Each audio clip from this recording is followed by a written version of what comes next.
இங்கே ரெடிமேட் சுடிதாரை பொறுத்த வரைக்கும் இந்த மாதிரி கப்பு வச்சு ஸ்டிச் பண்ணி கொடுத்துருவாங்கங்க. இது தேவையோ தேவையில்லையோ எல்லாருக்கும் இது மாதிரி ஸ்டிச் பண்ணி கொடுத்துருவாங்க. இது வந்து சில பேருக்கு தேவையில்லாமல் இருக்கலாம்.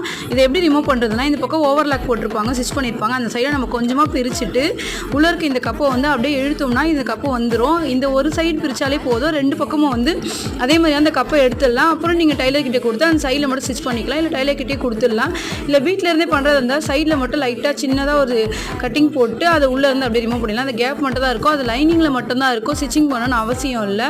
இல்லை ஃபுல்லாக நீட்டாக பண்ணணும்னா டைலர் கிட்டே கொடுத்து இந்த மாதிரி கப்பை மட்டும் ரிமூவ் பண்ணி எடுத்துக்கோங்க. இந்த கப்பு டிஸ்அட்வான்டேஜ் என்ன சொல்கிறேன்னா, இந்த கப்பு இன்னைக்கு ஃபஸ்ட்டு 1 டைம் போடும்போது கரெக்டாக இருக்கும். நெக்ஸ்ட் டைம் தண்ணியில் போடும்போது இந்த கப்பு வந்து சுருங்கி கப்பு தனியாக டாப்பு தனியாக அசிங்கமாக தெரிய ஆரம்பிச்சிடும். அது நம்ம ஷேப்புக்கு ஏற்ற மாதிரி இருக்காது, அது வேறு இடத்துல இருக்கும். அதனால் நல்லா இருக்காது.